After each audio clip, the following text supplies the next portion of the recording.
మొత్తగా విశాఖలో వినాయక మండపంపై గోడ కూలింది. నిన్నటి నుంచి కురుస్తున్న వర్షానికి గోడ నానిపోయింది.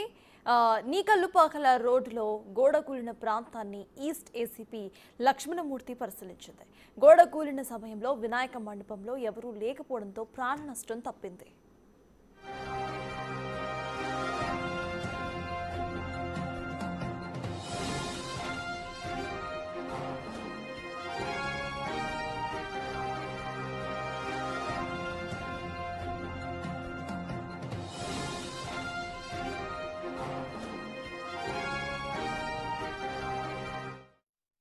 సంబంధించినటువంటి గోడ వినాయక మండపాల మీద కూలిపోయింది. మనం ఒకసారి విజువల్లో కూడా చూడొచ్చు. మొత్తం పెద్ద గోడ ఇదంతా కూడా ఇంచుమించుగా పోలీస్ బ్యారక్స్ అంటే పోలీసులకు సంబంధించినటువంటి మోటార్స్ ట్రాన్స్పోర్ట్కి సంబంధించిన వెహికల్స్ అన్నీ విఐపి వివిఐపికి సంబంధించిన వెహికల్స్ అన్నీ కూడా ఇక్కడే ఉంటారు. దీనికి సంబంధించినటువంటి గోడ ఎప్పుడో ఇంచుమించుగా ఎన్నో సంవత్సరాల క్రితం దాదాపుగా 50 సంవత్సరాల క్రితమే నిర్మించినటువంటి ఈ గోడ ఇప్పుడు మొత్తం మట్టి నానిపోయినటువంటి పరిస్థితి ఉంది. నానిపోవడంతో ఒక్కసారిగా గోడ మొత్తం అంతా కూడా వినాయక మండపాలు రోడ్డుకు ఆనుకుని వినాయక మండపాలు ఏర్పాటు చేసినటువంటి నేపథ్యంలో ఆ మండపాల మీద పడిపోయినటువంటి పరిస్థితి ఉంది. రాత్రి సమయంలో ఎందుకంటే నిన్న వినాయక చవితి మొదటి రోజు కావడం రాత్రి సమయంలో కొంతమంది యువకులు కూడా మండపాల్లో నిద్రిస్తున్నటువంటి పరిస్థితి ఉంది. నిద్రిస్తున్నటువంటి సమయంలో కూడా ఈ వినాయక మండపాలకు సంబంధించి దాదాపుగా 4 వ్యక్తులకి స్వల్పంగా గాయాలైనట్లుగా తెలుస్తుంది. కొంత చేతులకి కాళ్ళకి గాయాలయ్యాయి. దీంతో వాళ్ళని ప్రస్తుతం అయితే హాస్పిటల్కి తరలించి చికిత్స అందిస్తూ ఉన్నారు.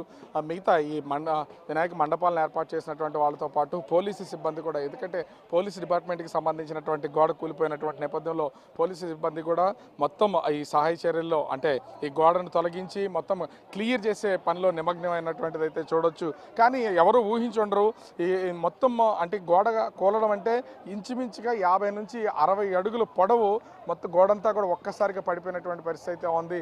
అంటే ఎక్కడన్నా ఒక మూలన కనుక గోడ కూలినటువంటి పరిస్థితి ఉంటే మిగతాది కూలే సమయానికి ఒక్కొక్కరిగా తప్పించుకునే అవకాశం అయితే ఉంటుంది. మనకి ఇది కనిపిస్తుంది కదా, ఈ కనిపిస్తున్నటువంటి పై గోడ కొత్తది అయినా కానీ దానికి ఉన్నటువంటి బేస్మెంట్ అనేది ఎప్పుడో కొన్ని సంవత్సరాల క్రితం నిర్మాణం చేపట్టినటువంటి గోడ. దీంతో మొత్తం కంటిన్యూగా కురుస్తున్నటువంటి వర్షాలకు నానిపోయినటువంటి పరిస్థితి అయితే ఉంది.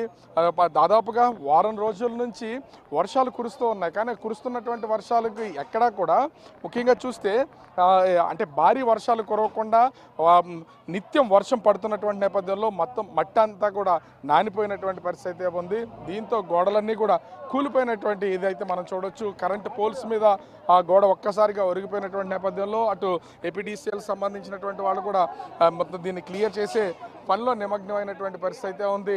ఈ ప్రాంతం అంతా కూడా ప్రస్తుతం పవర్ని నిలుపుదల చేశారు. మనం చూడొచ్చు ఇక్కడ మండపాల్లో ఏర్పాటు చేసినటువంటి దేవుని విగ్రహాలు, డెకరేట్ చేసినటువంటి విగ్రహాలు అన్నింటినీ కూడా స్థానికులు మొత్తం వీటిని తొలగిస్తున్నటువంటి పరిస్థితి అయితే కనిపిస్తుంది. ఇంచుమించుగా 50 అడుగుల వరకు పొడవునున్నటువంటి ఒకసారి ఈ గోడ పొడవునంతా కూడా మనం లాంగ్గా చూస్తే మొత్తం అంతా కూడా ఈ వర్షానికి నానిపోయి కూలిపోయినటువంటి పరిస్థితి అయితే ఉంది. ఇది ఎవరు అంటే కేవలం ఒక మండపంలో 4 ఉన్నారు కాబట్టి ఆ 4 స్వల్ప గాయాలతో బయటపడినటువంటి పరిస్థితి అయితే ఉంది. ఒకవేళ ఎక్కువ మంది కనుక దీనిలో ఉండి ఖాళీ ప్లేస్లో ఈ మొత్తం అంతా కూడా పడి ఉంటే కనుక ఖచ్చితంగా మృతి చెందే అవకాశం అయితే కనిపించే అవకాశం అయితే ఉంది. ముఖ్యంగా మనం చూస్తున్నాం ఒక్కొక్క విగ్రహాన్ని వీళ్ళు ఈ శిథిలాల్లో నుంచి తొలగించి తీసుకుని వెళ్ళి వాళ్ళ ఇళ్ల దగ్గర అయితే పెడుతున్నటువంటిది చూడొచ్చు. మొత్తం ఇంత మండపానికి సంబంధించినటువంటిది ఇంత భారీగా ఇంచుమించుగా ఇక్కడే 2 మండపాలను అయితే ఏర్పాటు చేసినటువంటి పరిస్థితి అయితే ఉంది. 2 మండపాల మీద మొత్తం ఈ గోడ అయితే కూలిపోయినటువంటి పరిస్థితి అయితే ఉంది. దీంతో అంటే ఇంకా ముందుకు వెళ్లే కొద్దీ కూడా మనం చూస్తున్నాం ఏపీడీసీఎల్కి సంబంధించినటువంటి సిబ్బంది వాళ్ళ స్తంభాల మీద పడినటువంటి గోడ శిథిలాలని తొలగిస్తున్నటువంటి వాటిని కూడా చూడొచ్చు. ఒక విధంగా ఒక పెను ప్రమాదం తప్పిందని చెప్పొచ్చు. ఇంచుమించుగా 10 అడుగుల హైట్ ఉన్నటువంటి గోడ ఒక్కసారిగా మండపాల మీద పడిపోయినటువంటి నేపథ్యంలో మొత్తం ఈ గోడంతా కూడా కూలిపోయి శిథిలాలు అయిపోయినటువంటి పరిస్థితి అయితే కనిపిస్తుంది. అది బహుశా ఎవరు ఊహించుంటారు ఈ స్థాయిలో ఇది ప్రమాదం జరిగే అవకాశం ఉంటుందని మనం చూస్తున్నాం కదా. అక్కడ ఉన్నటువంటి వినాయక విగ్రహాలని వాటికి సంబంధించినటువంటి ప్రతిమలను చిన్న పెద్ద విగ్రహాలు అన్నింటినీ కూడా మనమైతే అక్కడ స్పష్టంగా చూడొచ్చు. అయితే ఇక చేసేది లేక, ఎందుకంటే నిమజ్జనం చేయడానికి మొదటి రోజు నిమజ్జనం చేస్తారు, ఇంచుమించుగా 5వ రోజు కానీ 9వ రోజు కానీ నిమగ్నాలు చేసే అవకాశం ఉంటుంది. కానీ ఈ నిమగ్నం చేయడానికి మొదటి రోజు అయినటువంటి నేపథ్యంలో పందిర్లన్నీ కూడా ఇక్కడే ఉంచినటువంటిది మనమైతే చూడొచ్చు. సో దీంతో ఈ గోడ మొత్తం అంతా కూడా కూలిపోయినటువంటి పరిస్థితి అయితే ఉంది. అయితే ఇది పోలీసులకు సంబంధించినటువంటి పోలీస్ బ్యారక్స్కి సంబంధించినటువంటి భారీ కావడంతో పోలీసు యంత్రాంగం మొత్తం అంతా కూడా ప్రస్తుతం ఇక్కడికి వచ్చి వీళ్ళైతే దీన్ని క్లియర్ చేసే పనులు అయితే ఉన్నటువంటి పరిస్థితి అయితే మనం చూడొచ్చు. ముఖ్యంగా ఈ గోడ కూలినటువంటి దానికి మొత్తం కింద వరకు కూడా ఎక్కడ గ్రౌండ్ నుంచి లెవెల్ మొత్తం అంతా కూడా కూలిపోయినటువంటిది మనము విజువల్లో కూడా చూడొచ్చు. ఒకసారి ఇంకా నేను దీన్ని కొంచెం పరిశీలనగా చూపించే ప్రయత్నం అయితే చేస్తాను. ఎందుకంటే కేవలం ఇది వర్షాలకు నానిపోయి మట్టి అంతా కూడా చూస్తున్నాం కదా, ఈ మట్టి అంతా కూడా వర్షాలకు నానిపోవడం వల్ల కింద నుంచి పునాదుల దగ్గర నుంచి కూడా మొత్తం ఆ గోడ కూలినటువంటి పరిస్థితి అయితే ఉంది. అక్కడ ఒక టెంపుల్ ఉంది, చిన్న టెంపుల్, ఐరన్కి సంబంధించినటువంటి వాటిని ఏర్పాటు చేయడంతో అక్కడ వరకు వెళ్ళినటువంటి గోడ కూలడం అనేది అక్కడితో ఆగిపోయినటువంటి పరిస్థితి అయితే ఉంది. లేకపోతే మొత్తం అంతా కూడా కూలిపోయేది. ఇక్కడ మండపాల మీద ఇంత పెద్ద పెద్ద ప్రహరీ గోడకు సంబంధించినటువంటి బండరాళ్ళుగా ఉన్నటువంటి ఒక్కొక్కటి మండపాల మీద పడిపోయినటువంటి నేపథ్యంలో ఒక పెను ప్రమాదమే తప్పిందని చెప్పొచ్చు ఇంచుమించుగా.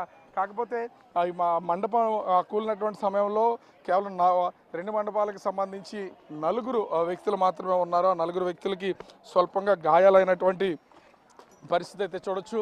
ఇంత పెద్ద గోడ ఒక్కసారిగా కూలిపోయింది.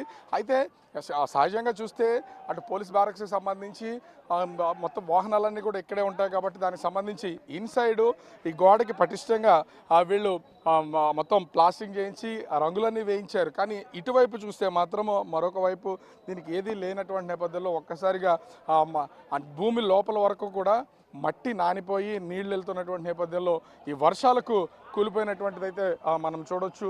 ఇక్కడ ఉన్నటువంటి దేవుడిని ప్రతిమలు ఈ విగ్రహాలను కూడా మనమైతే చూడొచ్చు. చివరికి నిత్య పూజలు అందుకుంటున్నటువంటి వినాయకుడికి సంబంధించినటువంటి ఆ విగ్రహాలన్నీ కూడా తీసుకుని వచ్చి ప్రస్తుతం ఆ పూజలను పక్కన పెట్టి వాటన్నింటినీ వీళ్ళైతే వాళ్ళ ఇంటి దగ్గర పెట్టినటువంటిది అయితే మనం స్పష్టంగా గమనించవచ్చు. అంటే ఒక పెద్ద ప్రమాదం నుంచి నిజంగా భగవంతుడు వీళ్ళందరినీ కూడా పండగ మరుసటి రోజు కాపాడాడనే చెప్పాలి. ఇంత ప్రమాదం జరుగుతుంది కానీ బహుశా వీళ్ళు కూడా ఊహించి ఉండకపోవచ్చు.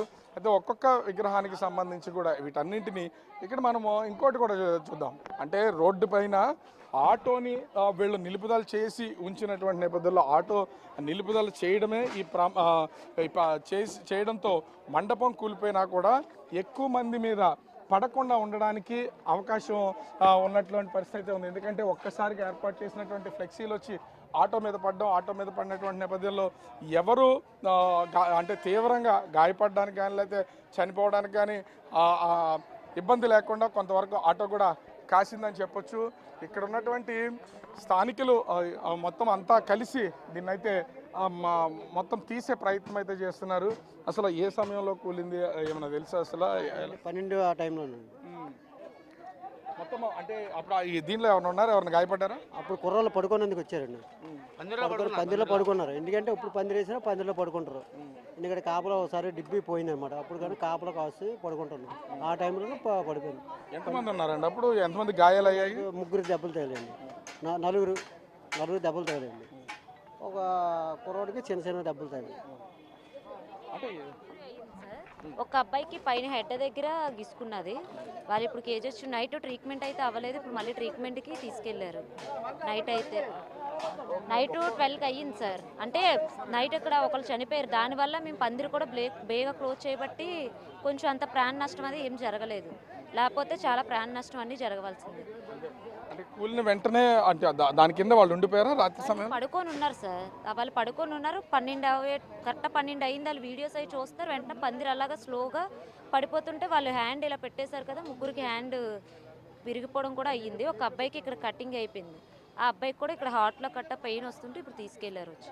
సో ఒక విధంగా చెప్పాలంటే ఒక పెను ప్రమాదమే సంభవించిందని చెప్పొచ్చు. ప్రస్తుతం అయితే ఇక్కడ ఉన్నటువంటి యువకులు వినాయకుడి మండపాలను ఏర్పాటు చేసినటువంటి యువకులతో పాటుగా స్థానికంగా ఉన్నటువంటి అంటే పోలీస్ బ్యారక్స్ సంబంధించినటువంటి పోలీసు సిబ్బంది మొత్తం అందరూ కూడా ప్రస్తుతం సహాయ చర్యలు అయితే చేపడుతున్నటువంటి పరిస్థితి అయితే ఉంది. ఒక విధంగా చెప్పాలంటే ఒక పెను ప్రమాదమే తప్పిందని చెప్పొచ్చు. ఎందుకంటే ఈ అర్ధరాత్రి సమయంలో అప్పటికి కొంతవరకు మేల్కొని ఉన్నటువంటి పరిస్థితి అయితే ఉంది. గోడ కొంచెంగా కూలిపోతున్నటువంటి సమయంలో వాళ్ళ చేతులు అడ్డుపెట్టి ఆపే ప్రయత్నం అయితే చేశారు. కానీ చాలా పెద్ద గోడ కావడం, దాదాపుగా 50 నుంచి 60 అడుగులు గోడ ఉన్నటువంటి నేపథ్యంలో కంటిన్యూగా కూలిపోతూ వచ్చింది. అది వినాయక మండపాల మీద లోపల పడుకున్నటువంటి వాళ్ళ మీద కూలిపోయినటువంటి నేపథ్యంలో నలుగురికి గాయాలయ్యాయి. వాళ్ళని ప్రస్తుతం కేజీహెచ్కి తరలించారని చెప్తున్నారు పోలీసులు. అదేవిధంగా వినాయక మండపాలను ఏర్పాటు చేసినటువంటి స్థానిక యువత మొత్తం అందరూ కూడా ఈ శిథిలాలను తొలగించే పనిలో ప్రస్తుతం నిమగ్నమైనటువంటి పరిస్థితి కనిపిస్తుంది. కెమెరామెన్ అజయ్తో రాజు, బిగ్ టీవీ, విశాఖపట్నం.